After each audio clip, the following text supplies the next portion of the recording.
चलो बच्चों, कैसे हो सब लोग? बढ़िया ना? हो गई बोर्ड की तैयारी शुरू? शुरू कर दी होगी अब तो ऑलमोस्ट।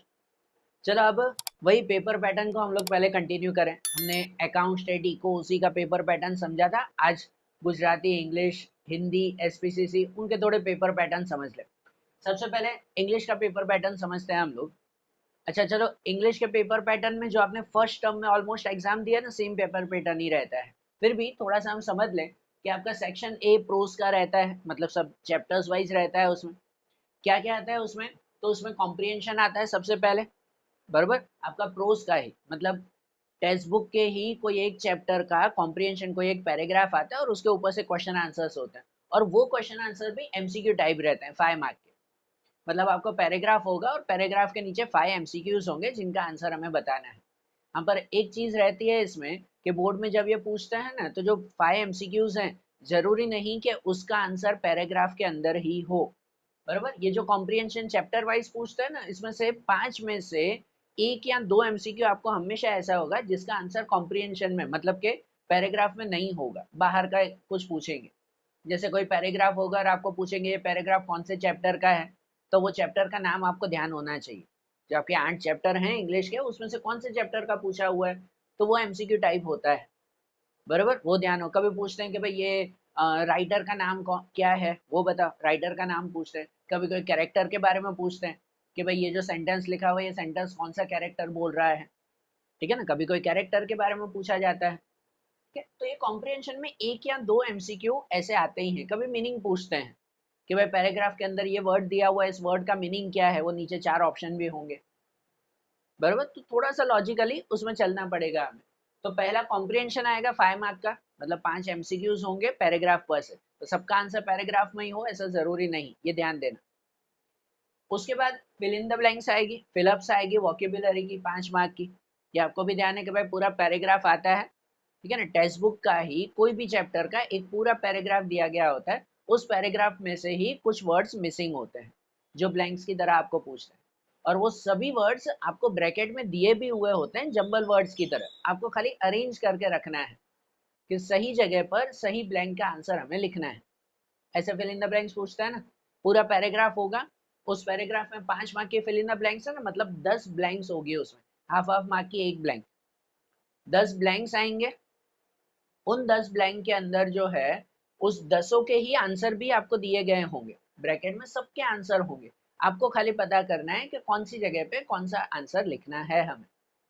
तो आपकी टेक्स्ट बुक रीडिंग अगर अच्छी तरह से होगी या चैप्टर का कॉन्सेप्ट बहुत अच्छी तरह से क्लियर होगा, तो ये फिल इन द ब्लैंक्स आपके लिए इजी हो जाएगी, ठीक है ना। आंसर होंगे ही 10 के 10, आपको खाली सही जगह पर ब्लैंक का आंसर लिखना है, बरोबर।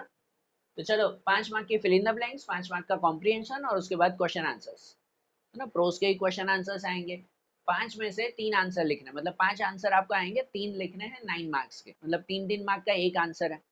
अच्छा, अब जब क्वेश्चन आंसर्स आप लिखो, इसमें प्रोज के क्वेश्चन आंसर 3 मार्क का है, तो आपकी सप्लीमेंट्री का 1 पेज जितना आंसर उसमें होना चाहिए, बरोबर। 1 पेज जितना आंसर आना चाहिए उसमें, ये ध्यान रखना। और उसमें इंट्रोडक्शन लिखना जरूरी है, इंट्रोडक्शन लिखना कंपलसरी है, उसकी मार्किंग होगी उसमें। नहीं लिखोगे तो उसका इफेक्ट आएगा मार्क के ऊपर। तो इंट्रोडक्शन जरूर लिखना है कि भाई ये जो क्वेश्चन है, ये क्वेश्चन कौन से चैप्टर का है, उसके राइटर कौन है, बराबर, ये चैप्टर की समरी क्या है वो। और उसके बाद फिर आंसर लिखना शुरू करना है। अच्छा, अब 1 2 पॉइंट नोट करवाऊँ, वो ध्यान में रखना। सबसे पहले जब आप इंट्रोडक्शन लिखते हो ना, तो कितने स्टूडेंट को ये आदत होती है कि आप इंट्रोडक्शन में ऐसे लिखते हो कि this question is taken from chapter number 4, the red trap, and the writer of this chapter is this.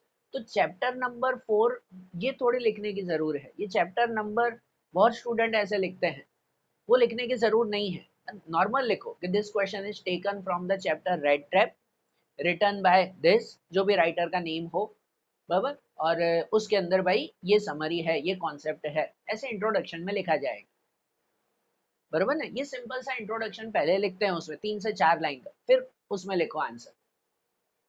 अरे बात ध्यान।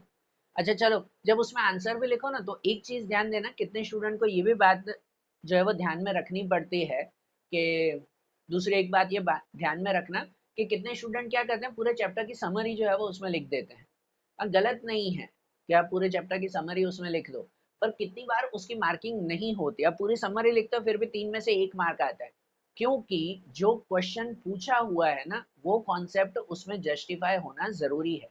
क्वेश्चन आंसर्स में ये बात खास ध्यान रखना, जो क्वेश्चन में पूछा हुआ है वो आंसर जस्टिफाई होना चाहिए, ठीक है?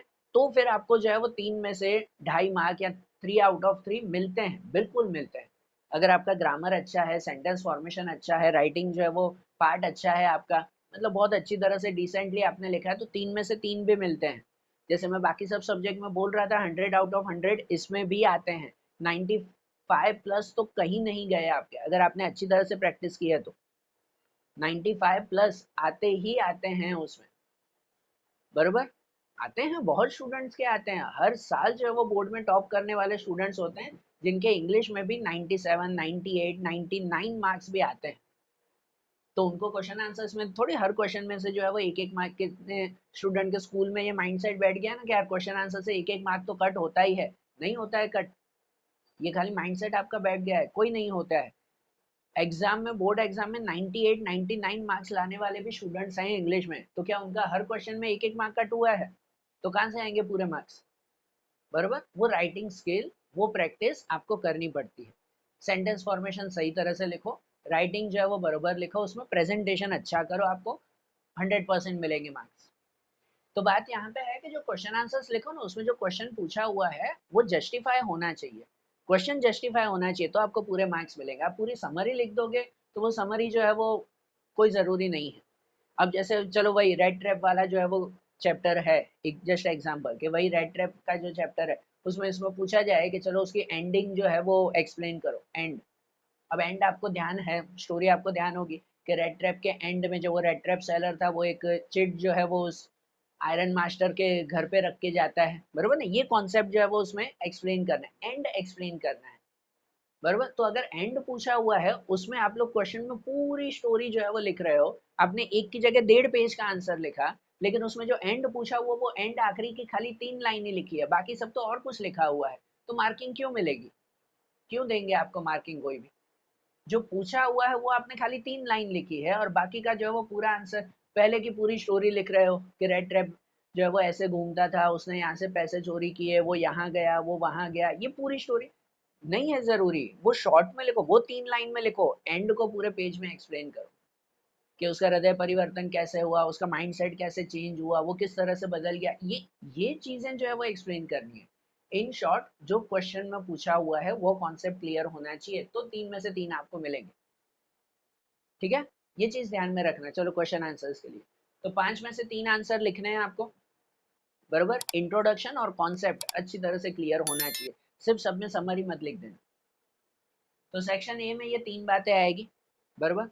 फिर सेक्शन बी की बात करें, सेक्शन बी आपका पोएम और सप्लीमेंट्री रीडिंग का आएगा, ऐसा सप्लीमेंट्री रीडिंग का जो आपकी विस्टा की बुक है वो, बरोबर ना? पोएम और उसमें से आएगा, जिसमें से पहला कॉम्प्रिहेंशन आएगा। कॉम्प्रिहेंशन पोएम का, जो आपकी 5 पोएम है ना, कोई भी एक पोएम दी गई होगी, पोएम का एक पैराग्राफ या कुछ लाइंस दी गई होगी, और उसके ऊपर से क्वेश्चन आंसर्स होंगे। वो एमसीक्यू टाइप नहीं, वो वेरी शॉर्ट आंसर टाइप होंगे, 4 मार्क के। मतलब पोएम की लाइंस होगी और उसके नीचे 4 क्वेश्चंस होंगे, एमसीक्यू नहीं होंगे, 4 क्वेश्चन ही होंगे, और उसके आंसर हमें लिखने हैं। अब इसमें भी यही बात आती है कि ये जो कॉम्प्रिहेंशन पोएम का आता है ना, इसके 4 क्वेश्चन में से 1-2 क्वेश्चन ऐसे होंगे जिसका आंसर ऊपर की लाइंस में नहीं होगा। पोएम की लाइंस जरूर दी गई होगी पर उसमें आंसर नहीं होगा, ठीक है ना? आंसर खुद बना के लिखना है। इसमें भी वैसे ही कभी पूछते हैं कि ये लाइंस कौन से पोएम की है, वो बताओ, इसके पोएट के नाम बताओ, इसमें जो है वो फिगर ऑफ स्पीच बता दो कि भाई ये जो लाइन है उसकी फिगर ऑफ स्पीच बताओ, ठीक है? तो एक या दो क्वेश्चन आपका बाहर का आएगा, बाकी 1-2 क्वेश्चन वो आपको लाइंस में से ही मिल जाएगा आंसर, बरोबर? ये जो वेरी शॉर्ट आंसर्स होंगे। अब इसमें भी एक बात ध्यान रखें, ये जो नोट करो ना, ध्यान रखो कि आप लोग ऐसी मिस्टेक करो तभी मार्किंग कट हो जाती है, बोर्ड में ऐसी मिस्टेक ना करो। जब कॉम्प्रिहेंशन का आंसर लिखो ना आप पोयम का, तो ये गलती बिल्कुल मत करना कि जो पोयम की लाइंस दी गई वो एज इट इज लाइन आप लोग लिख देते हो, नहीं। आंसर में उसको एक्सप्लेन करके लिखना है लाइन को। पोयम की लाइन है, उसको एज इट इज ही जो है वो कॉपी करके लिख दिया कि ये रहा आंसर, नहीं है, ये उसको आंसर गलत ही देंगे बोर्ड में।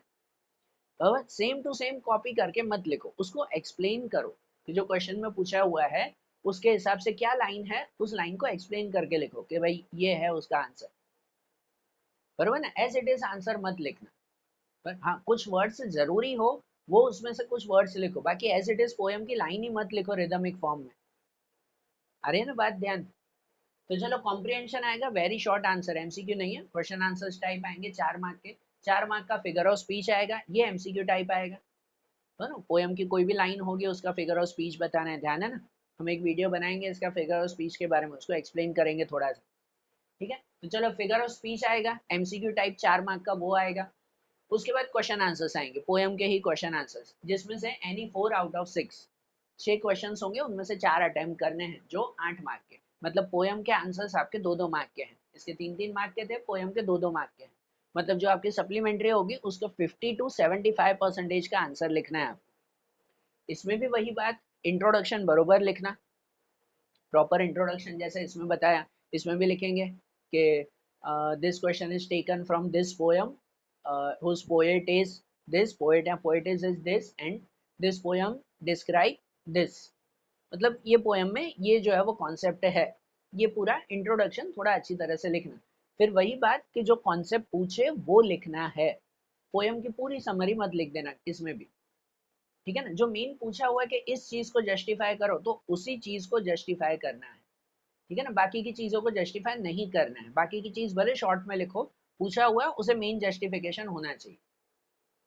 बराबर, 2-2 मार्क के ये क्वेश्चन पूछेंगे, 4 क्वेश्चन। अच्छा, अब इसमें एक बात है, जस्ट ट्रिक वाइज ऐसे देखो, आपके 5 पोएम हैं और 6 क्वेश्चंस पूछे जाते हैं उसमें से, मतलब कोई एक आध पोएम, 1 या 2 पोएम के क्वेश्चन आंसर्स आपको हार्ड लगते हो तो आप स्किप कर सकते हो, बरोबर ना। एक आध पोएम, एक पोएम तो कंपलसरी, कि अगर आप लोगों को हार्ड लगते हैं, कोई पोएम बहुत हार्ड है, इसके क्वेश्चन आंसर्स वर्ड्स याद नहीं हो रहे हैं, तो आप उसे स्किप कर सकते हो, बरोबर, ये ठीक है, बाकी कर लो तो अच्छी बात है। उसके बाद कॉम्प्रिहेंशन आएंगे, वो सप्लीमेंट्री रीडिंग के, फिर सप्लीमेंट्री रीडिंग का जो है वो आंसर आएगा इसमें। सप्लीमेंट्री रीडिंग के 2 कॉम्प्रिहेंशन आपको आएंगे, दोनों एमसीक्यू टाइप में, very short answer type, VSA, very short answer type आएंगे, एक 2 मार्क का, एक 3 मार्क का। मतलब चलो एक बात है कि सप्लीमेंट्री रीडिंग के क्वेश्चन आंसर्स आपको याद नहीं करने हैं, बरोबर। उसके चैप्टर की समरी आपको ध्यान होनी चाहिए, और चैप्टर का कॉन्सेप्ट, नाम, राइटर का नेम, ये सब आपको ध्यान होना चाहिए, और कि मेन चैप्टर का सेंट्रल आइडिया क्या है, ये सब बातें ध्यान में रहनी चाहिए, क्योंकि उसमें से आएगा कॉम्प्रिहेंशन, क्वेश्चन आंसर्स नहीं आएंगे, बराबर। तो वो पूरी बुक के सिर्फ चैप्टर की समरी और कॉन्सेप्ट ध्यान में रखना। और ये भी कॉम्प्रिहेंशन जो आएंगे ना सप्लीमेंट्री रीडिंग के, वो 2 मार्क और 3 मार्क के 2 क्वेश्चन होंगे, मतलब एक पैराग्राफ होगा उसमें से 2 क्वेश्चन, फिर दूसरा अलग पैराग्राफ होगा उसमें से 3 क्वेश्चन। अब यहाँ पे भी बात वही आती है कि शायद आपको इसमें क्वेश्चन ऐसे होंगे जिसका आंसर पैराग्राफ में नहीं होगा, इसीलिए आपको चैप्टर का कॉन्सेप्ट, स्टोरी, कैरेक्टर्स, राइटर का नेम, ये सब ध्यान में रहना चाहिए। क्वेश्चन आंसर्स भले मत याद रखो, पर ये बातें ध्यान में रखनी। आपको वैसे ही पूछते ही हैं कि ये पैराग्राफ कौन से चैप्टर का है, इसके ऑथर के नेम, ये कैरेक्टर का नाम बताओ, है ना, ये वर्ड का मीनिंग बताओ, ऐसे पूछा जा सकता है उसमें से, बराबर। तो चलो सप्लीमेंट्री के क्वेश्चन आंसर्स नहीं पढ़ने, बराबर, सिर्फ कॉम्प्रिहेंशन करना। हाँ, और एक बात कि इसमें भी कॉम्प्रिहेंशन में जब आंसर हो गए जिसका आंसर पैराग्राफ में है, तो पैराग्राफ का एज इट इज आंसर मत लिखना, ठीक है। पैराग्राफ में से ही एज इट इज लाइन आप लोग आंसर में लिख देते हो, नहीं, एक ही मार्क का आंसर है, उसमें भी ऐसे लिखोगे तो आंसर नहीं मिलेगा, मार्किंग नहीं मिलेगी, गलत होगी। अब कितनी बार पैराग्राफ में लिखा हुआ होता है कि I am working on this, I करके लिखा हुआ होता है, और क्वेश्चन पूछा हुआ होता है कि what is he working on, तो अगर what is he working on, तो हमें भी आंसर में ही इज वर्किंग ऑन, समझ रहे हो, ऐसे बना के लिखना है, ऐसा नहीं कि आंसर में, पैराग्राफ में लिखा है आई एम वर्किंग ऑन, तो आप आंसर में भी लिख देते हो आई am working on this. Just एक एग्जांपल कि उसमें दिया हुआ आई, आप भी आंसर में आई लिख देते हो, अरे आपको क्वेश्चन में ही करके पूछा हुआ है कि what is he working on, तो हमें भी लिखना है he is working on this, बराबर। Means as it is copy करके मत लिखो भाई, ठीक है ना, उसको बना के लिखना है, ठीक है, जो क्वेश्चन हो उसके अकॉर्डिंग लिखना है। तो चलो सेक्शन बी आपका पोएम और सप्लीमेंट्री रीडिंग का होगा। उसके बाद सेक्शन सी की बात करें, ग्रामर पार्ट आएगा आपका, जो ग्रामर पार्ट में रेक्टिफिकेशन ऑफ एरर 4 मार्क के, ठीक है ना, ये तो आपको 10th से आते जा रहे हैं, वैसे ही टेक्स्ट बुक के ही कोई भी एक पैराग्राफ के रेक्टिफिकेशन ऑफ एरर, 4 एरर होंगे, उसको रेक्टिफाई करके लिखना है, एरर बताना है कि कौन सा वर्ड गलत है, आते हैं ना वो जैसे ब्लैंक्स की तरह, एक साइड एरर लिखा हुआ होता है, एक साइड करेक्शन लिखा हुआ होता है, पूरा क्वेश्चन, पूरा पैराग्राफ नहीं लिखना है, 4 क्वेश्चन करके लिखेंगे कि भाई एरर होता है कि नहीं? ऐसे आपको पूछते हैं कि भाई ये एरर, तो कौन से वर्ड की एरर है और उसका करेक्शन, कि उसका करेक्ट वर्ड क्या है, ऐसे एरर और करेक्शन ऐसे लिखना है ना। 4 मार्क के ये पूछेंगे। फिर पंक्चुएशंस आएंगे। टेक्स्ट बुक का ही एक पैराग्राफ होगा या पैराग्राफ की लाइंस होगी जिसमें पंक्चुएशन मार्किंग करनी है, भाई full stop, comma, inverted commas, question marks, ये मिसिंग होगा वो लिखना है, ठीक है ना। अच्छा चलो, जब पंक्चुएशन आते हैं तो ये ध्यान देना, पंक्चुएशन 2 मार्क के आते हैं, मतलब आपके सिर्फ 4 पंक्चुएशन मिसिंग होंगे, उससे ज्यादा नहीं। कितने स्टूडेंट को आदत होती है कि पूरा पैराग्राफ है, जहां इच्छा हो मस्त पंक्चुएशन, एक कॉमा लगा देंगे, एक फुल स्टॉप लगा देंगे, एक एक्सक्लेमेटरी मार्क, एक क्वेश्चन मार्क, पूछे हुए 4 ही हैं, आप लोग जो है वो 8 पंक्चुएशन कर रहे हो, मस्त जहां इच्छा हो वहां पे। ऐसे मत करना भाई, ठीक है ना, वो पूरे 2 मार्क गए फिर। 2 मार्क का क्वेश्चन है, क्वेश्चन में 4 से ज्यादा पंक्चुएशन मार्किंग नहीं होती, ठीक है। तो वो 4 पंक्चुएशन ही करने हैं, उससे ज्यादा नहीं। वो फिर आप ढूंढो कि लाइंस में कहाँ पर ये 4 मार्किंग है, उससे ज्यादा नहीं करनी, ना उससे कम ना उससे ज्यादा, पूरे 4 करने, बरोबर ना। फिर उसके बाद ईडियम एंड फ्रेज आएंगे ना। ईडियम फ्रेज ये आपके एमसीक्यू टाइप ही आएंगे, होता है ना, मुझे पूरा सेंटेंस लिखा होता है, ये अनसीन होता है, कितनी बार टेक्स्ट बुक के भी आते हैं सेंटेंस, कितनी बार 1-2 बाहर के भी आते हैं, ठीक है। 4 मार्क के ये आएंगे, 4 क्वेश्चन होंगे, पूरा सेंटेंस होगा, सेंटेंस के नीचे एक वर्ड पे अंडरलाइन की गई होगी एक ईडियम पे, और उसका क्या सिमिलर जो है वो फ्रेज हो सकता है, उसके नीचे 3 ऑप्शन भी होते हैं, उसमें से आपको ढूंढ के लिखना है, बराबर। जो ईडियम फ्रेजेस होते हैं, अंडरलाइन भी की गई होगी कि ये रहा वर्ड, उसका सिमिलर वर्ड क्या बन रहा है, उसके नीचे 3 ऑप्शन भी होंगे ब्रैकेट में, उसमें से करेक्ट ऑप्शन रिप्लेस करके लिखना है, बराबर। और खाली आंसर मत लिख देना कि भाई ये आंसर है, पूरा सेंटेंस लिखना है, वर्ड को रिप्लेस करके पूरा सेंटेंस लिखना पड़ता है उसको। अब रेक्टिफिकेशन एरर में पूरा पूरा सेंटेंस मत लिखो, खाली ये लिख दो, ठीक है। पंक्चुएशन में, ईडियम फ्रेज में पूरा सेंटेंस लिखना है। यार मैंने एक बार एक पेपर चेक किया था, उसमें पंक्चुएशन में आंसर स्टूडेंट ने कैसे लिखा था पता है, कि भाई 4 पंक्चुएशन है, तो उन्होंने लिखा था कि भाई एक फुल स्टॉप, एक कॉमा, एक क्वेश्चन मार्क, एक इन्वर्टेड कॉमा, ऐसे मुझे जो है वो 4 पंक्चुएशन करके दिए थे। अब मतलब मैं खुद सोच लूं कि भाई वो 4 पंक्चुएशन मुझे कहाँ पे रखने हैं। ऐसी गलती मत करो भाई, पूरा सेंटेंस लिखना है, उसमें पंक्चुएशन मार्किंग करनी है कि कहाँ पे क्या आएगा, बरोबर। इनमें आंसर खाली, इसमें पूरा सेंटेंस, इसमें पूरा सेंटेंस लिखना है, खाली आंसर मत लिखना। फिर उसके बाद डायरेक्ट इनडायरेक्ट स्पीच, ये तो ध्यान है, ये तो ग्रामर का पार्ट आता है, पैराग्राफ ही होगा, उसको इनडायरेक्ट में कन्वर्ट करना है हमें, ठीक है ना। इन ग्रामर पार्ट पे हम लोग बात करेंगे, एक आध वीडियो बनाएंगे उसका। फिर डू एज डायरेक्टेड है, do as directed MCQ type आएगा, मतलब इसमें जनरल ग्रामर 12th स्टैंडर्ड तक आपने जो जो ग्रामर के टॉपिक समझे हैं कुछ भी आएगा, मतलब आपके एक्टिव पैसिव वॉइस आ जाते हैं, वो क्वेश्चन टैग आ जाता है, फिर जो है वो उसमें क्या कहते हैं कि भाई डिग्री ऑफ कंपैरिजन आती है, ट्रांसफॉर्मेशन ऑफ सेंटेंसेस आते हैं, जो भी ग्रामर का टॉपिक आता है कुछ भी पूछेंगे, ठीक है ना। इसमें कोई फिक्स नहीं है कि यही टॉपिक आएगा, पर हाँ कुछ कुछ चलो ये फिक्स होता है, एक्टिव पैसिव वॉइस आता ही है, क्वेश्चन टैग आता ही है, ट्रांसफॉर्मेशन आते ही हैं उसमें, कि भाई पॉजिटिव का नेगेटिव में कन्वर्ट करो, अफर्मेटिव का जो है वो इंटेरोगेटिव में, या ऐसे ट्रांसफॉर्मेशन, वो चलो 6 में से जो है वो ये 3-4 तो ये फिक्स होते हैं, बाकी तो कुछ भी पूछे वो, पर सब आएंगे एमसीक्यू टाइप, मतलब जो भी क्वेश्चन आएगा उसमें 4 ऑप्शन होंगे कि चलो एक्टिव पैसिव वॉइस में कन्वर्ट करो, तो उसके लिए 4 ऑप्शन भी होंगे, हमें करेक्ट आंसर लिखना है, बराबर। ऑप्शन वाइज आते हैं तो इजी हो जाता है, हमें खुद जो है वो ट्रांसफॉर्म करना नहीं है, रूल्स खाली ध्यान होने चाहिए, उसके लिए बात करेंगे कभी हम। तो चलो, एक डुएज डायरेक्टेड 6 मार्क का आएगा, ये ग्रामर पार्ट आपका। उसके बाद सेक्शन डी और ई आपके राइटिंग स्किल का, रीडिंग राइटिंग स्किल का रहता है। अच्छा, सेक्शन डी में एक कॉम्प्रिहेंशन आएगा, अनसीन, कहीं से भी कोई भी बाहर का पोयम का या प्रोज का कोई भी बाहर से एक पैराग्राफ, उसके ऊपर से 5 question answer, very short answer type, MCQ type नहीं। तो एक कॉम्प्रिहेंशन अनसीन आएगा, वो भले जो है वो कोई भी पैराग्राफ का हो या पोयम की लाइंस हो, वो कुछ भी आ सकता है, अनसीन। फिर एडवर्टाइजमेंट राइटिंग आएगा 5 मार्क का, ठीक है। उसके बाद डेटा इंटरप्रिटेशन और नोट मेकिंग, ये दोनों और में आएंगे 5 मार्क के, तो इन दोनों में से कोई भी एक लिखना है। हम इन सब के फॉर्मेट के बारे में एक बार बात करेंगे, हम अलग से एक वीडियो बनेगा उसका। सो एडवर्टाइजमेंट वो कंपलसरी लिखनी है, डेटा इंटरप्रिटेशन और नोट मेकिंग इन दोनों में ऑप्शन आएगा आपका, कोई भी एक लिखना है आपको, और ईमेल कंपलसरी है 5 मार्क का, बराबर। ये सेक्शन डी की बात, राइटिंग स्किल में, ठीक है। देखो सब 5-5 मार्क के हैं, मतलब सबकी लेंथ ऑलमोस्ट 75 टू 1 पेज जितनी होनी चाहिए, 1 पेज के आसपास इसकी सबकी जो है वो लेंथ रहनी चाहिए हमारी, है ना, क्योंकि राइटिंग स्किल सब 5 मार्क्स में आ रहे हैं। उसके बाद सेक्शन ई में भी राइटिंग स्किल की बात करें तो रिपोर्ट राइटिंग या आर्टिकल राइटिंग आती है 5 मार्क की, है ना। रिपोर्ट या आर्टिकल दोनों ऑलमोस्ट सेम ही हुए, पर खाली फर्क रहता है कि चलो भाई रिपोर्ट में, रिपोर्ट राइटिंग हम लोग ऑलमोस्ट पास्ट में लिखते हैं, article writing past present future कोई भी टेंस में आ जाता है। रिपोर्ट में जो हमने देखा हुआ हो ना वही एज इट इज बात जो है वो मेंशन करते हैं। अब सपोज आप एक, चलो ऐसा ही एग्जांपल बता दे रहा हूँ, तो भाई रोड पे कोई जो है वो कार एक्सीडेंट हुआ उसकी रिपोर्ट लिखनी है, या फिर रोड पे कार एक्सीडेंट हुआ उसका आर्टिकल लिखना है। बराबर, दो बातें हैं, एक ही टॉपिक दो बातें। रिपोर्ट में ऐसे होता है कि रोड पे कार एक्सीडेंट हुआ उसकी रिपोर्ट लिखनी है, तो रिपोर्ट मतलब जो जो हुआ वो एज इट इज लिखना है, अपना मसाला ऐड नहीं करना है उसमें।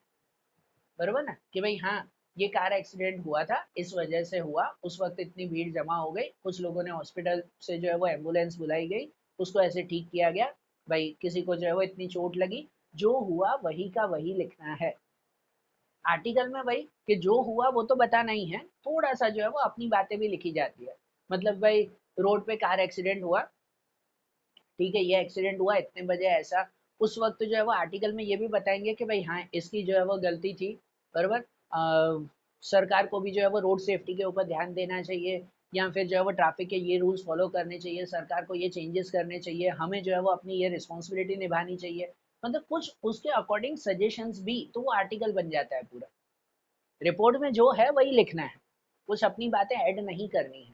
आर्टिकल में कुछ अपने टॉपिक्स भी ऐड किए जाते हैं।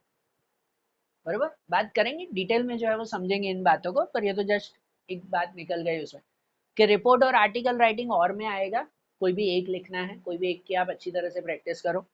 जॉब एप्लीकेशन आएगा 7 मार्क का, ठीक है ना, वो कंपलसरी है। जॉब एप्लीकेशन जैसे 11th में आता था वैसे ही इसका भी फॉर्मेट समझेंगे फिर।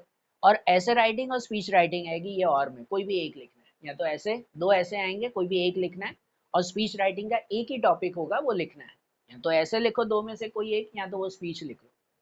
बराबर ना, वो 8 मार्क की आएगी। तो समझ गए ये इंग्लिश का फॉर्मेट। बराबर, तो ये सब राइटिंग स्किल कैसे लिखनी है उसके बारे में मैं बोल रहा हूँ कि हम बात करेंगे उसमें। तो इंग्लिश का फॉर्मेट नोट कर लो फटाफट से कि कहाँ कहाँ पर जो है वो कौन से सेक्शन में क्या आने वाला है, नोट करके लिख लो, तैयारी करो, चलो शुरू कर दो तैयारी। अब इंग्लिश के साथ हम गुजराती का फॉर्मेट भी समझते हैं। ओके, देखो अब गुजराती का फॉर्मेट हम लोग समझ लें। तो देखो गुजराती के फॉर्मेट में भी सेक्शन ए की बात करें वो आपका पद्य विभाग का आएगा, मतलब पोएम्स में से आएगा वो, जिनमें से पहले 5 मार्क के जो है वो विकल्प आएंगे, विकल्प मतलब के एमसीक्यूज आएंगे, ठीक है ना। 4 मार्क के आपके जोड़ का जोड़ो, जोड़ का जोड़ो मतलब के मैचिंग्स आएगी, ठीक है ना, मैच द फॉलोइंग, वो आएंगे 4 मार्क के। 3 मार्क के आएंगे एक वाक्य में जवाब, ठीक है ना, मतलब 1 मार्क के जो है वो क्वेश्चन आंसर्स।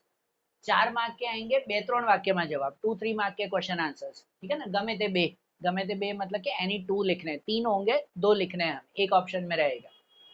और फिर 4 मार्क का आएगा सविस्तार जवाब, जो लॉन्ग क्वेश्चन आएगा गमे ते एक, मतलब उसमें भी दो होंगे, एक लिखना है हमें, बराबर, एक ऑप्शन में। सेक्शन ए जो पद्य विभाग का आता है ना, सेक्शन बी आपका गद्य विभाग का, पहले समझा दे रहा हूँ फिर अंदर की बातें बता रहा हूँ। सेक्शन बी आपका गद्य विभाग का आएगा, गद्य मतलब कि आपके प्रोज का, मतलब सब जो है वो चैप्टर्स का आएगा, ये पोएम्स का, ये चैप्टर्स का। इनमें भी सेम ही पार्ट है। पहले जो है वो 4 मार्क के विकल्प आएंगे, इसमें 5 मार्क के आते हैं, इसमें 4 मार्क के। 4 मार्क के विकल्प मतलब एमसीक्यूज आएंगे। 4 मार्क के जोड़ का जोड़ो मतलब के मैच द फॉलोइंग आएंगे 4 मार्क के। 4 मार्क के आएंगे एक वाक्य में जवाब, इसमें 3 मार्क के रहते हैं, इसमें 4 मार्क के चैप्टर्स में से एक वाक्य में जवाब मतलब 1 मार्क क्वेश्चन। बराबर, 4 मार्क के आएंगे बेत्रोण वाक्य में जवाब, जो 2-3 मार्क के क्वेश्चन आते हैं, शॉर्ट क्वेश्चन उसमें, ठीक है ना, वह भी गमे थे बे, त्रोण होंगे मतलब कि तीन होंगे, उसमें से दो लिखने हैं हम। सविस्तार की बात करें तो वो गमे थे एक, बराबर, इसमें भी दो होंगे, गमे थे एक, कोई एक लिखना है। अरे बात ध्यान, मतलब ये दोनों सेम ही रहेंगे ना, पोएम के जो आएंगे वही जो है वो चैप्टर्स में भी आएगा। अच्छा, अब अगर बात करें तो ये जो आते हैं ना विकल्प मतलब एमसीक्यूज, मैच द फॉलोइंग, और जो है वो 1 मार्क सेंटेंस, इसमें जो 1 मार्क के क्वेश्चंस, ये तीनों आपके इंटरनली पूछे जाएंगे, ठीक है ना, इंटरनली कहीं से भी पूछेंगे।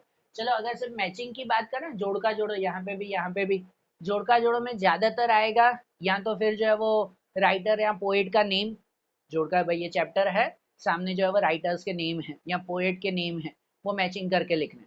या फिर साहित्य प्रकार आएगा, ये चैप्टर और उसका साहित्य प्रकार बताओ, बरोबर। या फिर कितनी बार सेंटेंस और उसके कैरेक्टर आएंगे, कि भाई ये सेंटेंस है, ये सेंटर कौन से कैरेक्टर ने कहा है, सामने कैरेक्टर्स के नेम हो गए मैचिंग, बरोबर ना भाई। 4 मार्क के हैं तो 4 सेंटेंस होंगे और उसके सामने जो है वो 4 कैरेक्टर के नेम, वो हमें मैच करके बताने। तो वो मैचिंग कहीं से भी आ सकते हैं। आपको राइटर्स और पोइट के नेम याद रखने हैं, साहित्य प्रकार याद रखना है, बरोबर। और ये जोड़का के लिए। बाकी जो एमसीक्यू आते हैं 1 मार्क के क्वेश्चंस आते हैं, वो भी इंटरनली कहीं से भी पूछेंगे। जो आपके टेक्स्ट बुक के पीछे एक्सरसाइज के हैं वही आएंगे, ऐसा नहीं। हाँ, 2-3 मार्क के क्वेश्चन सविस्तार जवाब आपके वहीं से ही आएंगे, जो टेक्स्ट बुक के पीछे के ही हैं, भले एक्स्ट्रा मेहनत मत करना, है ना। एक आध आया भी तो वो ऑप्शन में आ जाएगा, सविस्तार तो बाहर से कुछ नहीं आएगा, बरोबर। आपके जो है वो 22 चैप्टर्स हैं, 22 चैप्टर्स में से यहाँ पे 2, यहाँ पे 2, खाली 4 क्वेश्चंस पूछेंगे, वो 4 टेक्स्ट बुक के ही आएंगे भाई।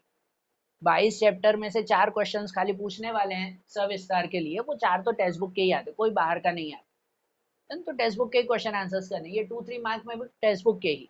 हम बाकी जो 1 मार्क के क्वेश्चन है वो इंटरनली कहीं से भी आएंगे। जो टेक्स्ट बुक के पीछे 1 मार्क के हैं आ सकते हैं, नहीं भी आ सकते, कोई भरोसा नहीं।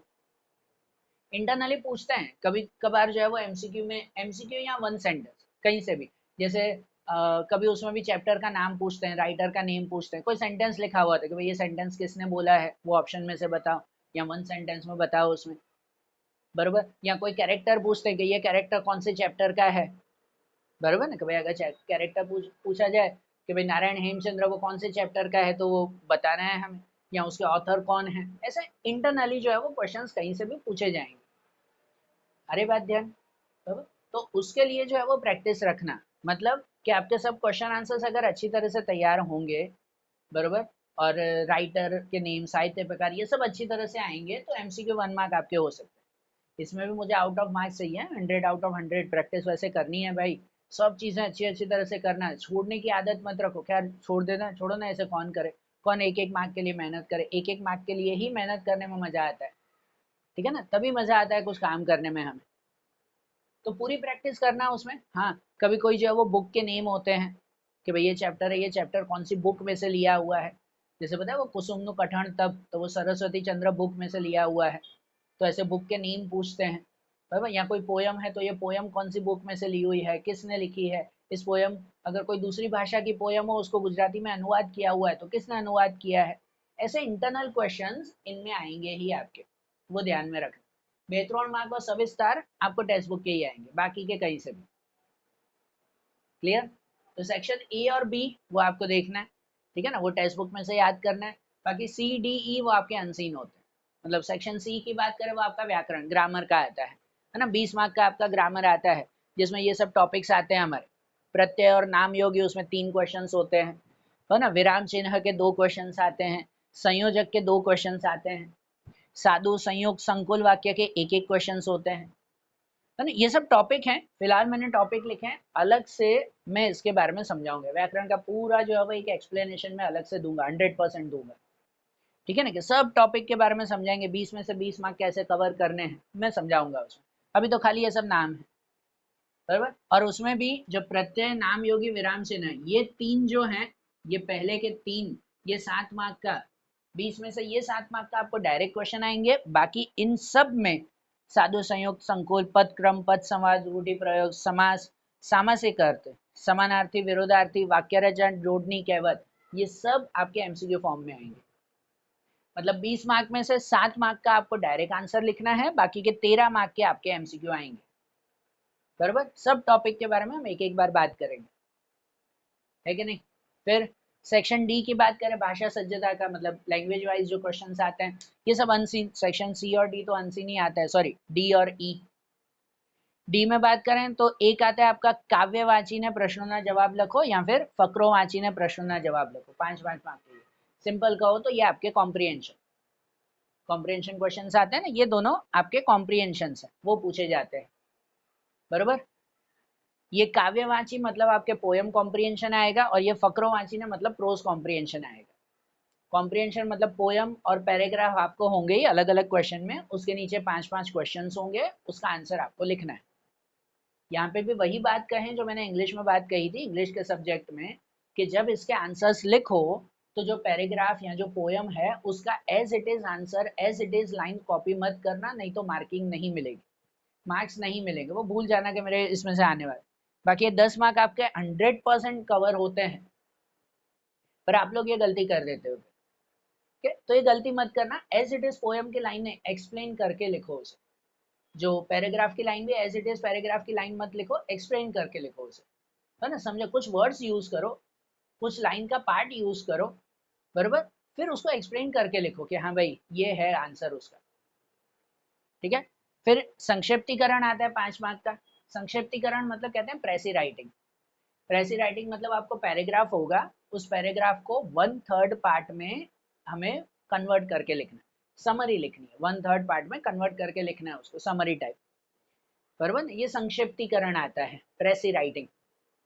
पर इसमें जो है वो ट्विस्ट वैसा है कि जो संक्षिप्तीकरण आपको आता है वो पैराग्राफ आता है आपको इंग्लिश में, उसका संक्षिप्तीकरण करना है आपको गुजराती में, बराबर। मतलब आपको इंग्लिश का पैराग्राफ होगा, वो पूरा पैराग्राफ रीड करना है, समझना है कि पैराग्राफ में क्या दिया हुआ है, फिर गुजराती में उसकी समरी लिखनी है। जैसे आप इसमें कैसे पूरा चैप्टर पढ़ते हो, फिर चैप्टर को 3-4 लाइन समरी में लिखते हो कि ये चैप्टर में ये दिया हुआ है, इसके मेन मेन टॉपिक ये हैं, वैसे ही इसमें भी संक्षिप्तीकरण के लिए पूरा इंग्लिश का पैराग्राफ होगा, वो पूरा पैराग्राफ आपको रीड करना है, फिर उसकी समरी लिखनी है गुजराती में कि ये पैराग्राफ में ये बातें दी गई है, इसमें ये सब टॉपिक्स के बारे में है।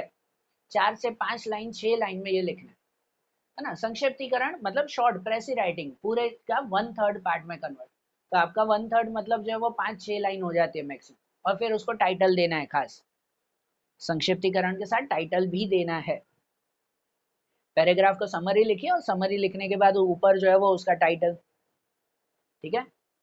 फिर वार्ता लेखन की बात, स्टोरी राइटिंग है, पोयम, जो पॉइंट्स दिए गए होंगे स्टोरी के, उसके ऊपर से हमें स्टोरी लिखनी है।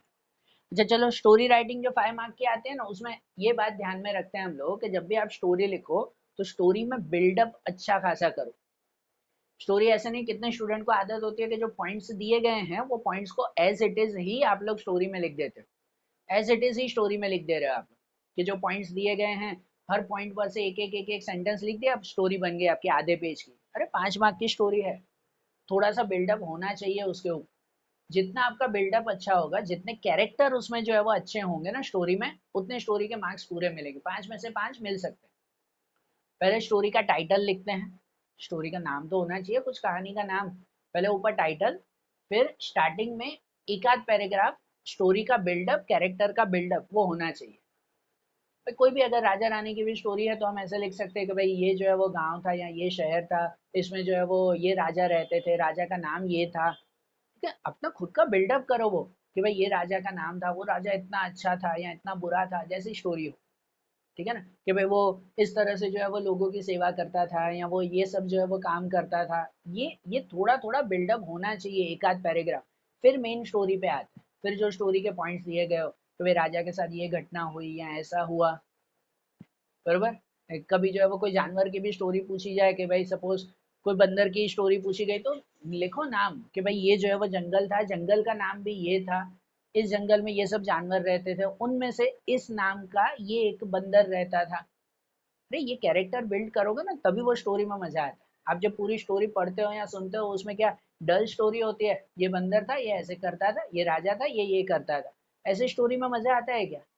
अरे जितना बिल्डअप होता है, जितना नाम आते हैं अच्छे अच्छे, तभी तो स्टोरी पढ़ने में मजा आता है, तो लिखने में भी तो वो होना चाहिए ना भाई, है कि नहीं।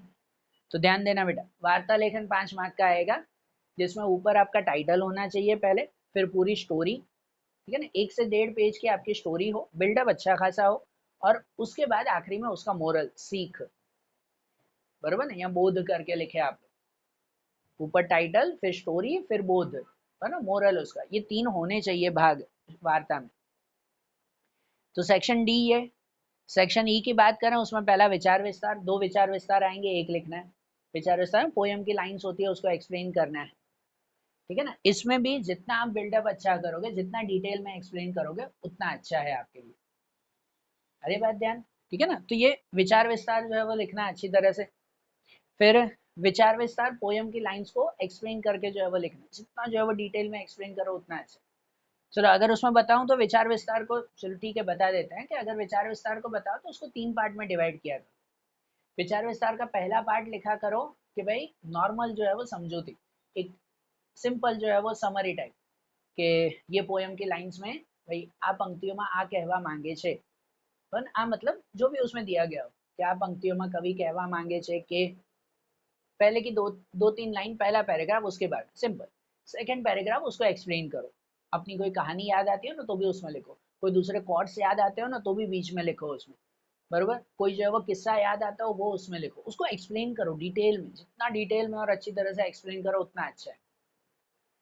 तो सेकंड पैराग्राफ हो और थर्ड पैराग्राफ लास्ट में फिर से कोई मोरल टाइप, उसी का ही मोरल टाइप फिर से, तो ये विचार विस्तार लिखेंगे। फिर उसके बाद अहवाल लेखन, रिपोर्ट राइटिंग है ना, रिपोर्ट राइटिंग में 5 मार्क का एक आध पेज जितना होना चाहिए आपका। और आखिरी में निबंध लेखन, निबंध लेखन ऐसे होंगे, 3 ऐसे होंगे, कोई एक लिखना है टॉपिक पे। इसमें भी जितनी डिटेलिंग आपकी अच्छी होगी उतना आपके लिए बेटर है।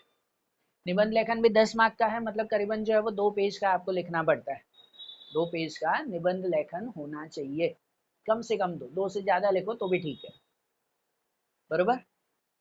और उसमें भी 2 पेज का, चलो ये बात होती है कि कितने स्टूडेंट लिखते हैं, उसकी हैंडराइटिंग बड़ी होती है, 2 पेज का लिख देते, मैंने तो 2 पेज लिखे। अब हैंडराइटिंग इतनी बड़ी थी कि वो 1 पेज में पूरा नहीं हुआ कि आपने 2 पेज भर के लिखे हैं, बरोबर। जो भी टॉपिक दिए गए हो ना निबंध में भी, वो जस्टिफाई होना चाहिए यार निबंध अच्छी तरह से, तो फिर कह सकते कि हाँ ये लिखा है हमने, बरोबर बरोबर। ये फॉर्मेट समझना, हाँ इन सब के ऊपर एक एक वीडियो में बनाऊंगा, अभी तो ये फॉर्मेट समझ रहे हैं हम लोग, इन सब टॉपिक के ऊपर एक एक बार जो है वो एग्जाम्पल्स के साथ बात होगी हमारी। तो गुजराती का फॉर्मेट फटाफट नोट कर लो, क्या क्या आएगा, कैसे कैसे आएगा, ग्रामर पार्ट और ये पार्ट हम देखेंगे एक बार। गुजराती का फॉर्मेट नोट कर लो, अब इसके साथ हम लोग हिंदी का फॉर्मेट भी देख लेते हैं। ओके चलो देखो, अब हिंदी का फॉर्मेट हम लोग समझ लें। तो हिंदी के फॉर्मेट में भी समझे ना भाई, सबसे पहले सेक्शन ए आपका गद्य विभाग का आता है, चैप्टर्स में से आते हैं भाई, क्या क्या आते हैं उसमें, तो विकल्प आते हैं, मतलब एमसीक्यूज आते हैं 8 मार्क के। फिर जोड़ मिलाइए, मतलब match the following, match the following आएंगे 2 मार्क के। फिर एक वाक्य में उत्तर आएंगे आपके 4 मार्क के, ठीक है ना, 1 मार्क जो क्वेश्चन आते हैं वो। फिर 2-3 वाक्य में उत्तर आएंगे 6 मार्क के, किन्हीं 3, मतलब कि एनी 3, 2-3 मार्क के, जो 2-3 मार्क के सेंटेंस आएंगे, 2-3 मार्क सेंटेंस के जो क्वेश्चन आएंगे वो भाई एनी 3, 5 होंगे, उनमें से 3 लिखने हैं, 6 मार्क के वो रहेंगे। और उसके बाद सविस्तार उत्तर, जो लॉन्ग क्वेश्चन आते हैं वो लॉन्ग क्वेश्चन एनी 1, किन्हीं एक, वो 5 मार्क का आएगा, बराबर। सेक्शन बी में भी सेम, वो पद्य विभाग का आएगा, सेम ही रहेगा उसमें भी, कि पद्य मतलब कि पोएम्स में से आएगा वो, कि विकल्प आएंगे मतलब एमसीक्यूज 8 मार्क के, जोड़ मिलाइए मैच द फॉलोइंग 2 मार्क्स के आएंगे, 1 सेंटेंस क्वेश्चंस आएंगे 4 मार्क के, बन एक वाक्य में उत्तर वो 4 मार्क के, 2-3 वाक्य में उत्तर 2-3 मार्क वाले जो है वो क्वेश्चंस आएंगे, किन्हीं 3, एनी 3, इसमें 5 होंगे, 3 लिखने हैं 6 मार्क के, बराबर। और सविस्तार उत्तर जो लॉन्ग क्वेश्चंस आएंगे किन्हीं एक, मतलब कि एनी 1 लिखना है, 2 होंगे, 1 लिखना है हमें 5 मार्क। सेक्शन ए और बी सेम ही है, ये चैप्टर ये पोएम्स में से आएगा, बराबर। अच्छा अब इसमें भी बात वैसे ही आएगी कि जो सविस्तार उत्तर है वो टेक्स्ट बुक का ही आएगा, 5 मार्क का लिखना है, तो 5 मार्क का मतलब डिटेल में होना चाहिए, बराबर। पहले इंट्रोडक्शन लिखनी है अच्छी खासी, कि भाई यह प्रश्न इस पार्ट में से पूछा गया है, जो भी वो पार्ट का नाम हो, बराबर ना, कि ये पाठ या ये कविता में से ये पूछा गया है, उसके लेखक लेखिका या कवि कवियत्री ये हैं, इस पाठ में इसके बारे में बताया हुआ है ना। जैसे इंग्लिश में हम समरी लिखते हैं वैसे ही इसमें भी पहले ऊपर समरी लिखेंगे, इंट्रोडक्शन लिखेंगे हम लोग, और उसके बाद जो है वो पूरा पार्ट लिखा जाएगा, ठीक है ना। इंट्रोडक्शन के बाद फिर जो है वो पूरा क्वेश्चन। अच्छा 5 मार्क का है तो इसमें भी इंग्लिश की तरह ये गलती मत कर देना कि पूरे चैप्टर की या पूरी पोएम की समरी लिख दें, पूरी कहानी उसमें लिख देंगे, पूरी कहानी लिखोगे तो पूरे मार्क्स नहीं मिलेंगे, क्योंकि जो क्वेश्चन में पूछा हुआ है वो आंसर उसमें होना चाहिए, ये मैंने इंग्लिश में भी समझाया था। जो क्वेश्चन में पूछा हुआ है वो टॉपिक जस्टिफाई होना चाहिए, बराबर, वो टॉपिक डिटेल में जस्टिफाई होना चाहिए। जो क्वेश्चन में पूछा हुआ वो आप शॉर्ट लिख रहे हो, बाकी की पूरी कहानी इतनी बड़ा चढ़ा के आपने लिख दी, तो उसकी मार्किंग नहीं मिलेगी आपको, भले पूरा सही होगा पर 5 में से 5 तो नहीं मिलेंगे, है ना। 2 या 3 मार्क दिए तो दिए, है ना, 2 मार्क मुश्किल से मिलेंगे अगर ऐसे लिखा। हाँ पूछा हुआ ही क्वेश्चन ये है कि इस पूरी कविता को जो है वो समझाइए, तो ठीक है, फिर पूरी पोयम जो है वो अच्छी तरह से एक्सप्लेन करो। पर जब कोई पूरा कॉन्सेप्ट पूछा हुआ है तो वही लिखना है, बराबर, बाकी का नहीं। तो लॉन्ग क्वेश्चन उसी में आएंगे, 2-3 मार्क के उत्तर, ये भी जो टेक्स्ट बुक के पीछे हैं उसी में से ही आएगा, बाहर का कुछ भी नहीं, ठीक है ना। इसमें इंट्रोडक्शन लिखने की जरूरत नहीं है, जो पूछा हुआ है उसी के अकॉर्डिंग कॉन्सेप्ट। हाँ, बाकी जो 1 मार्क के क्वेश्चंस हैं, मैचिंग हैं, एमसीक्यूज हैं, वो कहीं से भी पूछ सकते हैं। इसमें थोड़े इंटरनल क्वेश्चंस आपके आ सकते हैं, ठीक है ना। मैचिंग तो चलो आपके वही आएंगे कि जो इसके हैं, इसके मैचिंग हैं, उसमें वही आते हैं ना कि भाई ये चैप्टर और उसके पोएट के नेम, लेखक और लेखिका का नाम आएगा, या उसका साहित्य प्रकार आएगा, या कभी सेंटेंस लिखे गए होंगे कि भाई ये वाक्य किसने कहा है, वो मैचिंग के ऑप्शंस होंगे कि भाई ये सेंटेंस इसने कहा है, या ये कैरेक्टर कौन से चैप्टर का है, तो वो कैरेक्टर पूछा जाता है। तो मैचिंग में ऐसे आएंगे। एमसीक्यू और 1 मार्क में भी ऐसे इंटरनल क्वेश्चंस आएंगे कि भाई कोई भी पार्ट जो है वो कहीं से भी पूछ सकते हैं कि भाई ये इस जो है वो पार्ट के लेखक कौन है, इसका साहित्य प्रकार क्या है, एमसीक्यू में भी ऐसा पूछेंगे। या ये सेंटेंस है, ये सेंटेंस किसने कहा है, बरोबर। ये कोई भी इंटरनल कभी कभार होता है ना कि भाई ये जो पार्ट है, ये पार्ट कौन सी किताब में से लिया हुआ है, बरोबर। ये सब बातें वो इसमें आएगी।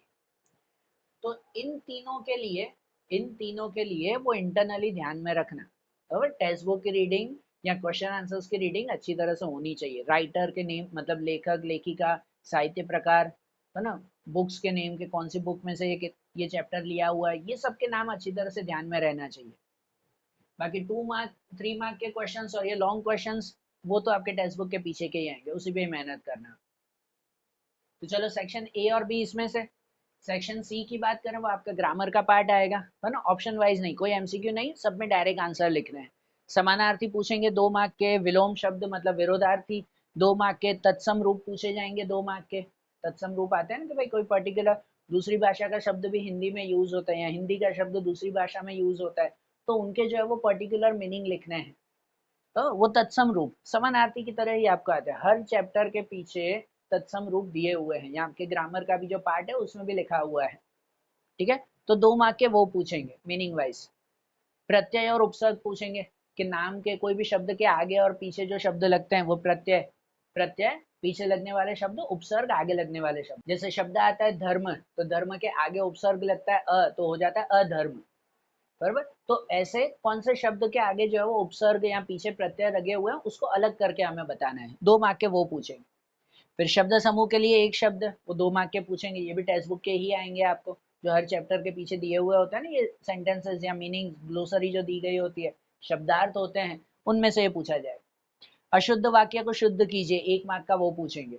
गलत सेंटेंस होगा, ग्रामेटिकली गलत होगा, उसको हमें करेक्ट करके लिखना है।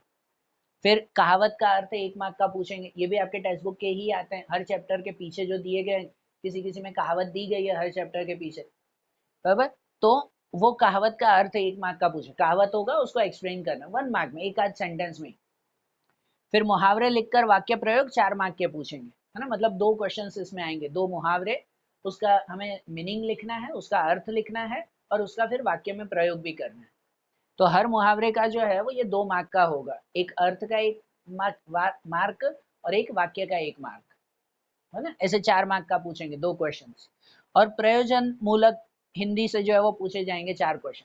आपके टेक्स्ट बुक के पीछे प्रयोजन मूलक करके जो है वो पार्ट दिया गया है ना, ठीक है ना, जिसमें जो है वो टॉपिक्स दिए गए हैं, उसका एक्सप्लेनेशन है, उनमें से कोई भी 4 क्वेश्चंस आपको पूछेंगे।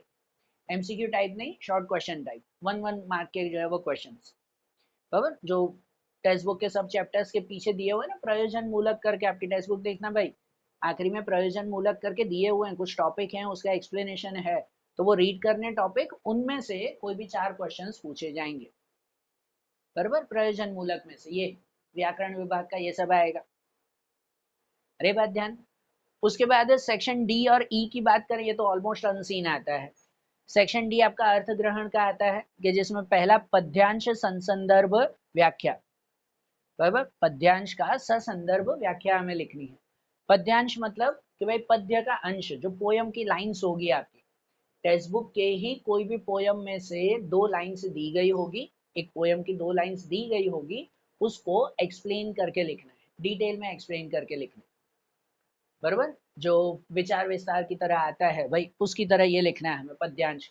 पोयम की 2 लाइंस होगी, उसको 5 मार्क के अकॉर्डिंग एक्सप्लेन करके लिखना, के पोयम में क्या एक्सप्लेन किया हुआ है, उसमें आपको बाहर की कुछ कहानी याद होती हो उस टॉपिक के रिलेटेड, कोई स्टोरी जो है वो ध्यान में आती हो, कोई अपना किस्सा याद आता हो, कोई महान पर्सन की जो है वो बात याद आती हो, वो सब अपने हिसाब, जैसे निबंध लिखते हैं ना, बराबर, जैसे निबंध लिखते हैं कुछ भी जो है वो उसके अंदर के टॉपिक लिख सकते हैं, वैसे उसको डिटेल में एक्सप्लेन करके लिखना। पोयम की लाइन होगी, कोई ऑप्शन नहीं, एक ही पोयम की लाइन दी गई होगी, बराबर ना, उसको हमें एक्सप्लेन करके लिखना है। ठीक है, ये पद्यांश। दूसरा, एक तिहाई भाग में सारांश लिखना होगा। दूसरा सारांश पूछा जाएगा 5 मार्क का। आपको हिंदी का पैराग्राफ होगा, उस पैराग्राफ को रीड करके उसको 1/3 पार्ट में, एक तिहाई भाग में 1/3 पार्ट में समरी करके लिखनी है। बराबर, इसमें ध्यान देना, जो पैराग्राफ हो उसकी एज इट इज नहीं कि उसमें से 2-3 लाइन ढूंढ के हमने लिख लिया। 1/3 पार्ट में मतलब कि भाई आपकी जो सप्लीमेंट्री है उसकी 5 से 6 लाइन में हमें लिखना होता है, वो 1/3 पार्ट में हो जाता है। बराबर ना, और ऊपर टाइटल देना होता है कि भाई जो भी आपने पैराग्राफ रीड किया वो कौन से टॉपिक पे, ऊपर टाइटल लिखो, फिर उसको 5-6 लाइन में समरी करके लिखो। बराबर, ये समरी लिखेंगे तो उसमें ये बात ध्यान देना, पैराग्राफ दिया वो उसकी ही एज इट इज 4-5 लाइन ढूंढ के और हमने लिख दी है, ऐसे नहीं।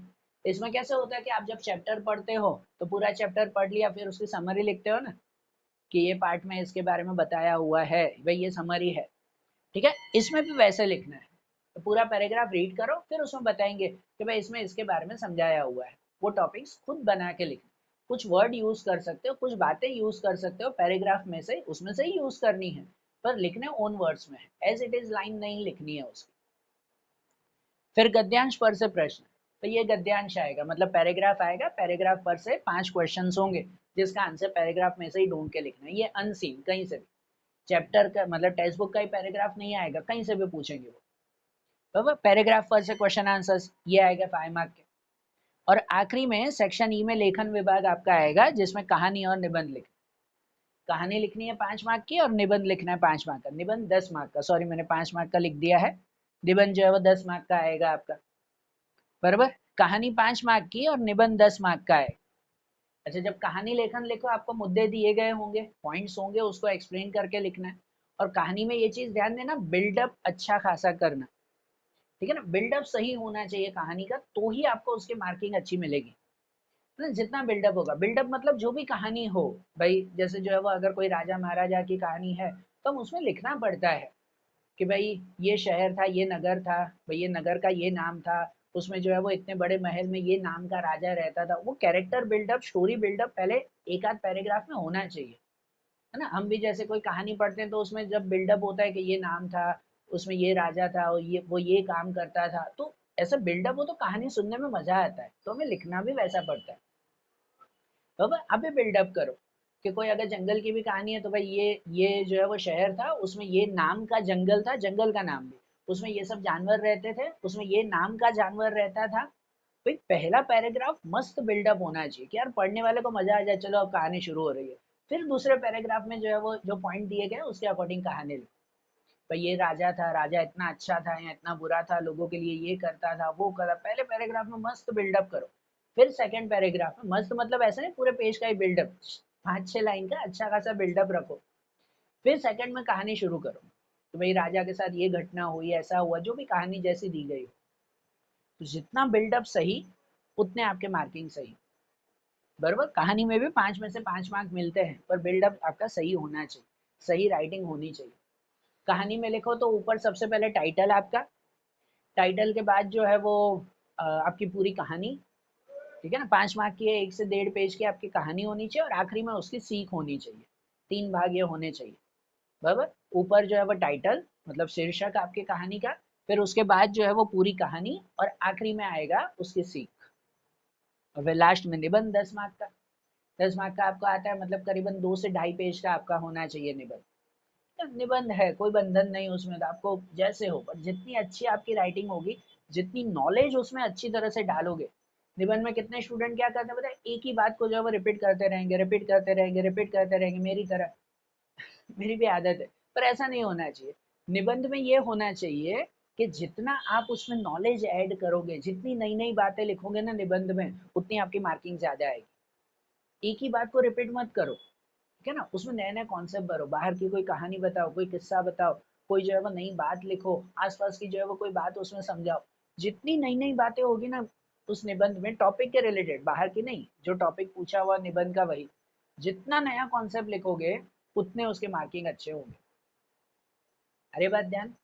तो चलो, हिंदी का फॉर्मेट नोट कर लो ये फटाफट, कि भाई क्या क्या आएगा, फटाफट से नोट कर लो। ये ग्रामर और इनकी राइटिंग स्किल के बारे में एक आध वीडियो में समझाएंगे फिर से डिटेल में।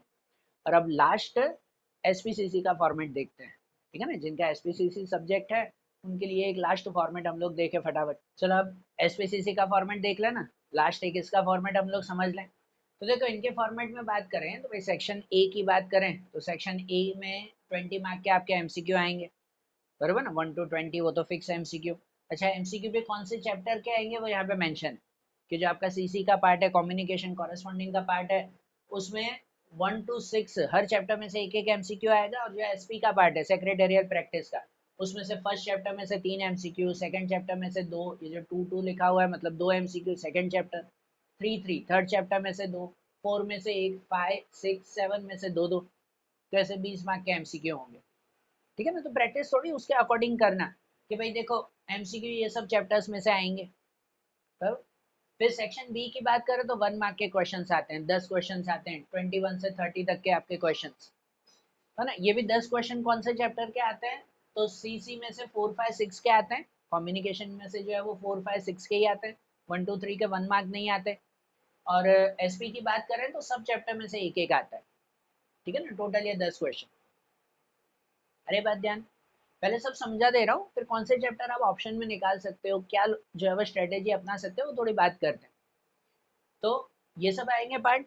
फिर उसके बाद हम लोग बात करें इसमें सेक्शन सी की तो 2 मार्क के क्वेश्चन आएंगे, एनी 7 आउट ऑफ 10, 10 में से 7 क्वेश्चन लिखने हैं 3 ऑप्शन में, 7 ही लिखना है ना, 3 ऑप्शन में रहेंगे, 14 मार्क का। अच्छा ये 10 कौन से आएंगे वो भी है कि सीसी में से 1 2 3 में से आएंगे, 1 2 और 3 चैप्टर में से एक एक, और एसपी में से हर चैप्टर में से एक एक आएगा। तो मतलब कोई भी 3 चैप्टर आप ऑप्शन में रख सकते हो कि अगर 2 मार्क के क्वेश्चंस करने हैं उसके अकॉर्डिंग, बराबर। फिर भी बात करते हैं क्या है, पर नोट करना कि इन सब चैप्टर में से आएगा, एसपी के सब चैप्टर्स में से आएंगे और इसमें से जो है वो 3 आएंगे, बराबर। फिर सेक्शन डी की बात करें, 3 मार्क के क्वेश्चन, एनी 5 आउट ऑफ 7, 7 में से 5 क्वेश्चन लिखने हैं, 15 मार्क के होंगे। और ये जो 7 क्वेश्चन आएंगे वो सब एसपी में से आएगा, सीसी में से कुछ भी नहीं, है ना। सेक्शन डी पूरा एसपी में से 1 to 7 में से ही हर एक में से एक एक क्वेश्चन आएगा आपका, सब में से एक एक क्वेश्चन फिक्स, बराबर। 7 चैप्टर 7 क्वेश्चन, 5 लिखने हैं उसमें से कोई भी, है सीसी के क्वेश्चन नहीं करने 3 मार्क वाले। फिर सेक्शन ई 4 मार्क के क्वेश्चंस की अगर बात करें तो 4 मार्क के क्वेश्चन एनी 4 आउट ऑफ 6, 6 में से जो है वो 4 अटेम्प्ट करने, 16 मार्क का रहेगा वो। अच्छा ये जो 6 पूछेंगे वो कौन से चैप्टर के आएंगे, तो सीसी में सिर्फ चैप्टर 5 का आएगा, सिर्फ चैप्टर 5 के क्वेश्चंस आएंगे उसमें। और एसपी में जो है वो 1 to 6 के, 7 का नहीं आएगा, ठीक है ना। एसपी में 1 to 6 7 का नहीं आएगा उसमें से, बराबर। ये नोट करना आप। फिर सेक्शन एफ की बात करें कि 5 मार्क के क्वेश्चंस होंगे, 5 मार्क के क्वेश्चन एनी 5 आउट ऑफ 7, 7 में से 5 अटेम्प्ट करने, 25 मार्क का होगा। और ये सातों क्वेश्चन वो सीसी में से आएंगे, मतलब कम्युनिकेशन के आएंगे, जो लेटर राइटिंग है ना आपकी, वो सातों ही लेटर्स आएंगे आपके। और सातों लेटर कौन से आएंगे, तो फर्स्ट चैप्टर में से 2, और सॉरी एक, सेकंड चैप्टर में से 2, थर्ड में से 2 आएंगे, एक 4 में से, 5 में से नहीं, एक 6 में से, बराबर। इसके अकॉर्डिंग आएगा ये। तो ये फॉर्मेट है ना, अब पहले फॉर्मेट नोट करो, और फिर जैसे हमने इको ओसी में भी बात की थी ना, उसी की तरह आप खुद इसमें चेक करो कि आप 2 से 3 चैप्टर भी इनमें से ऑप्शन में रख सकते हो, 2 चैप्टर तो मिनिमम, बाकी थोड़ा सा लॉजिक लगाओ तो 3 चैप्टर आपके ऑप्शन में आ सकते हैं, बराबर। वो आप अपने हिसाब से जो है वो थोड़ा सा डिसाइड करो। जैसे चलो थोड़ा सा अगर हम लॉजिक की बात करें, पहले सीसी के पार्ट की बात करें अगर हम, है ना, कम्युनिकेशन के पार्ट की, तो देखो कम्युनिकेशन का पार्ट है ना, यहाँ पे आएंगे आपके, ये तो 1 मार्क के क्वेश्चन और एमसीक्यू तो सबके करने हैं, है ना, वो तो सभी करना पड़ेगा, उसके लिए ऑप्शन नहीं है, वो तो पूरा करना ही पड़ता है हमें हर सब्जेक्ट में। सेक्शन सी की बात करें ना, और सीसी की बात करें तो उसमें से 1 2 3 के ही आएंगे, 4 5 6 के नहीं, है ना। अच्छा चलो 4 5 6 के जो क्वेश्चन हैं वो 4 5 6 के क्वेश्चन और किसी में से भी नहीं आने वाले हैं। तो अगर आप सीसी की ये 1 2 3 की थियरी ऑमिट कर देते हो कि थियरी नहीं करें, खाली लेटर्स ही करें, तो सीसी का पूरा पार्ट आपका जो है वो ऑप्शन में निकल सकता है, उसके सिर्फ लेटर की प्रैक्टिस करनी। जैसे 1 2 3 यहाँ ऑप्शन में आ जाएंगे, यहाँ पे देखो 4 मार्क का क्वेश्चन खाली चैप्टर 5 में से आता है, अब चैप्टर 5 जो है वो लेटर में भी नहीं आता है, तो चैप्टर 5 जो है वो सीसी का पूरा ही आप लोग ऑप्शन में रख सकते हो कि ना उसके लेटर की प्रैक्टिस करनी है, ना ही जो है वो उसकी थियरी की प्रैक्टिस। हाँ कॉन्सेप्ट समझेंगे कि एमसीक्यू 1 मार्क में पूछेंगे उसके हिसाब से, बराबर। यहाँ पे आएगा ना एमसीक्यू एक और 1 मार्क का एक, वो भी एक ऑप्शन में नहीं रखना है, थियरी कॉन्सेप्ट तो समझना है, वो भी एक एक मार्क जरूरी है। तो अगर आप सीसी का जो है वो पार्ट ऑप्शन में रख दो ना, सिर्फ उसके लेटर्स करो और एसपी के सब क्वेश्चन आंसर्स करो, तो आपका सब कुछ जो है वो कवर हो सकता है। मतलब सीसी का पूरा ही पार्ट आपका ऑप्शन में जा सकता है कि किसी के क्वेश्चन आंसर्स नहीं करने, सिर्फ लेटर की प्रैक्टिस करेंगे। और लेटर की प्रैक्टिस में भी चैप्टर 5 भी उसमें से निकल सकता है। चैप्टर 5 के साथ भी देखो एनी 5 आउट ऑफ 7 है, लेटर की ही पहले बात करते हैं सीसी में, तो एनी 5 आउट ऑफ 7 है, बराबर। 7 में से 5 लिखने हैं, तो 7 में से 5 में से अगर आप सपोज सेकंड चैप्टर अच्छी तरह से कर रहे हो, थर्ड चैप्टर अच्छी तरह से कर रहे हो और फर्स्ट चैप्टर अच्छी तरह से कर रहे हो, है ना, मतलब 1 2 3 करोगे तो भी 5 लेटर्स आपके हो जाएंगे। तो 4 5 6 ये तीनों ही चैप्टर कुछ भी नहीं करना है उसमें से, ना लेटर की प्रैक्टिस ना थियरी की प्रैक्टिस, सिर्फ इसकी प्रैक्टिस, है ना, एमसीक्यू 1 मार्क। तो ये थोड़ा सा लॉजिक में रखो कि सी सी में से 4 5 6 ये पूरा आपका ऑप्शन में जा सकता है, अगर आप 1 2 3 की प्रैक्टिस अच्छी तरह से कर रहे हो। अगर आपने सीसी के 1 2 3 चैप्टर कर लिए तो 1 2 3 चैप्टर आपके लेटर कवर हो जाएंगे, बराबर। यहाँ पे 3 मार्क के 1 2 3 अगर आप क्वेश्चंस भी कर रहे हो तो वो 2 मार्क के क्वेश्चन भी चलो यहाँ कवर हो जाएंगे, पर वो भी करने हो तो, नहीं तो सिर्फ लेटर ही करो तो भी ठीक। तो थियरी इनमें से सब में से ऑप्शन आ जाएगी और कुछ भी नहीं करना है बाकी सीसी में से, तो 4 5 6 खाली एमसीक्यू 1 मार्क, बराबर। अब एसपी की अगर बात करें, सीसी में 3 चैप्टर ऑप्शन में जा सकते हैं ना, एसपी की अगर बात करें तो एसपी में जब लॉन्ग क्वेश्चंस हमें करने हैं, लॉन्ग क्वेश्चंस करने हैं, लॉन्ग की पहले बात करें कि एनी 4 आउट ऑफ 6 है, 6 में से 4 क्वेश्चन, एक तो आप इसका ऑप्शन में रखोगे, तो बाकी का कोई एक चैप्टर इसमें से ऑप्शन में रख सकते हो। उसमें भी देखो 7 ऑप्शन में निकल जाते हैं, 7 ऑप्शन में है, बराबर। तो बाकी का कोई भी एक जो है वो आप इसमें से ऑप्शन में रख सकते हो, बराबर। तो अगर सपोज आप ऐसा करो कि एसपी का 7 चैप्टर जो है वो आप अगर ऑप्शन में रख दो, तो वो 7 चैप्टर इसमें भी नहीं आएगा, बराबर, इसमें नहीं आएगा। इसमें आपका ऑप्शन में आ जाएगा कि भाई 7 में से 5 लिखने हैं, 2 ऑप्शन में रखने हैं, तो 7 ऑप्शन में चला जाएगा।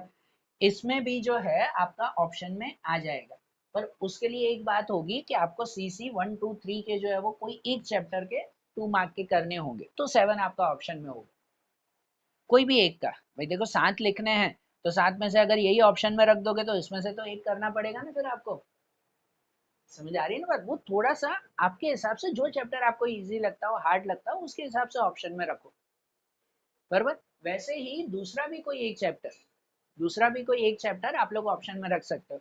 सपोज 7 के साथ जो है अगर आपने 6 भी ऑप्शन में रखा है, बाय चांस अगर 6 भी ऑप्शन में रखा है, तो यहाँ 6 ऑप्शन में आ जाएगा। आपको 4 अटेम्प्ट करने हैं, वो 4 जो है वो 1 2 3 4 में से हो सकते हैं, बराबर ना। 5 भी ऑप्शन में जो है वो निकल सकता है उसमें से, बराबर। यानी 7 में से, सॉरी 7 में से 4 लिखने होते हैं, मैंने गलती कर दी इसमें। तो 4 अगर लिखने हैं तो वो 4 इसमें से आ जाएंगे 1 2 3 4 में से, बराबर। तो आप 6 ऑप्शन में रख सकते हो, 6 यहाँ भी ऑप्शन में आ जाएगा, यहाँ पर जो है वो 5 अटेम्प्ट हो जाएंगे, और 6 यहाँ भी ऑप्शन में आ जाएगा कि अगर आप इनमें से कुछ कर रहे हो तो, बराबर। तो अगर आप जैसे सीसी का है ना, फर्स्ट और सेकंड चैप्टर बहुत इजी है, सीसी का फर्स्ट सेकंड चैप्टर बहुत इजी है। तो अगर आप सीसी के फर्स्ट और सेकंड के सिर्फ शॉर्ट क्वेश्चंस, खाली 2 मार्क वाले क्वेश्चंस अगर कर लेते हो, तो एसपी में आपका 7 और 6 चैप्टर भी ऑप्शन में आ जाएगा। मतलब थोड़ा लॉजिक लगाओ ना, तो आपके 5 चैप्टर ऑप्शन में निकल सकते हैं, ठीक है ना, थोड़ी सी अगर स्ट्रेटेजी अपनाओ तो एसपी में 5 चैप्टर आपके एसपी सीसी मिलाकर 5 चैप्टर ऑप्शन में जा सकते हैं। फिर नहीं करने उन 5 चैप्टर के खाली एमसीक्यू 1 मार्क करेंगे, है ना। ये तो मैंने बोला 6 और 7, अब और कोई भी 1 2 आपको हार्ड लगता है वो ऑप्शन में रखो, 3 4 हार्ड लगता है वो ऑप्शन में, जो भी फर्स्ट और 7 हार्ड लगता है तो फर्स्ट और 7 ऑप्शन में रखो, पर उसकी जगह आपको सीसी के फर्स्ट सेकंड या थर्ड कोई 2 चैप्टर के 2 मार्क के क्वेश्चंस करने पड़े। तो आप बनाओ आपके हिसाब से स्ट्रेटेजी, इकोसी में जैसे बताया था, इसका भी जो है वो बुक लेकर बैठो, चैप्टर के नाम पढ़ो, कौन से चैप्टर हार्ड लग रहे हैं क्या है, थोड़ी सी स्ट्रेटेजी बनाओ, फिर इसमें रखो आप, कि देखो क्या होता है, बराबर। और चलो भाई, अब सबके फॉर्मेट हो गए, अब तैयारी शुरू कर दो फटाफट से, मैं जल्दी ही एक अच्छी खासी अनाउंसमेंट करने वाला हूँ, ठीक है। रिवीजन सीरीज जो है वो हमारी शुरू हो रही है बहुत ही जल्दी से, तो जल्दी से आप लोग जो है वो तैयारी शुरू कर दो, बराबर। खुद को सेट कर लो कि चलो अब बोर्ड के लिए जो है वो प्रिपरेशन करनी है हमें। अब 100 दिन से भी जो है वो कम दिन बाकी है, बराबर। मतलब हाँ, 100 दिन से कम तो नहीं बोल सकते, 100 के आसपास के दिन हमारे बाकी हैं, है ना, बोर्ड के लिए। और उसके लिए जो है वो हमें पूरी तैयारी शुरू करनी है, बराबर। ये जो है वो आपके सब फ्रेंड्स को बता दो, सबको जो है वो बात कह दो कि चलो बोर्ड की प्रिपरेशन जो है वो यहाँ पे शुरू हो रही है, ठीक है। और जल्दी से जो है वो फिर शुरू करते हैं हम लोग, ठीक है। तो चलो सब फटाफट से फॉर्मेट लिख लो, तो अब नेक्स्ट पे रिवीजन सीरीज हम शुरू करें। Okay, thank you.